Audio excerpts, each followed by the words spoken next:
এবার স্মৃতি বাপ্পির হলুদের অসাধারণ লুক নিয়ে সোশ্যাল মিডিয়াতে তুমুল আলোচনা ও সমালোচনা শুরু হয়ে গেছে। বলতে গেলে স্মৃতিকে এই লুকে একটা ডানা কাটা পরীর মতো লাগছে। এই পর্যন্ত স্মৃতি তার বিয়েতে যে কয়েকটি লুক নিয়েছে তার মধ্যে সর্বশ্রেষ্ঠ লুক হলো আজকের এই হলুদের লুক। সকলেই কিন্তু স্মৃতির এই লুকের প্রশংসা করছে এবং দেখে মাশাআল্লাহ বলছে। সোশ্যাল মিডিয়ার শুরু থেকেই স্মৃতির এই বিয়েটা ছিল বেশ আলোচনায়। অনেকেই মন্তব্য করেছিল স্মৃতি তার বিয়েতে যে ড্রেসগুলো পরেছে একদমই তাকে মানায়নি বা ভালো লাগেনি। কিন্তু হঠাৎ করে স্মৃতির এই হলুদের ড্রেস, বলতে গেলে স্মৃতি বাপ্পির এই হলুদের কাপড় ড্রেসটা সকলের মনকেই জয় করে নিয়েছে। বলতে গেলে এখানে ডানা কাটা পরীর মতো লাগছে স্মৃতিকে।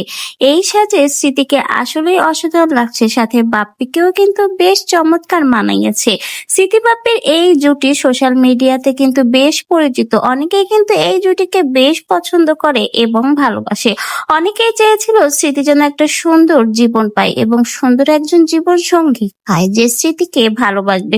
কারণ স্মৃতি মেয়েটা ছোটবেলা থেকে অনেক কষ্টে মানুষ হয়েছে, জীবনে অনেক বেশি কষ্ট পেয়েছে, সংগ্রাম করেছে টিকে থাকার জন্য। প্রথম বিয়েতে সে কোনোদিন শান্তি পায়নি, তাই সকলেই বলেছিল স্মৃতির জীবনে এমন কেউ আসুক যেন সে স্মৃতিকে ভালোবাসে, স্মৃতিকে সুখে রাখে। ঠিক স্মৃতির জীবনে সেই দেবদূত হয়ে আসলো বাপ্পি।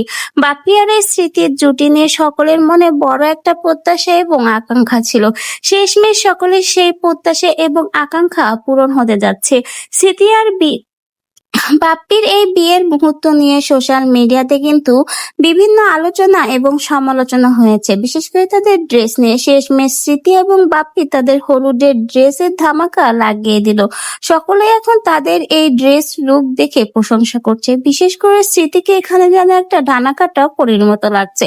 তো ভিউয়ার্স, আপনারাও বলবেন স্মৃতিকে এই লুকে কেমন লাগছে আপনাদের কাছে।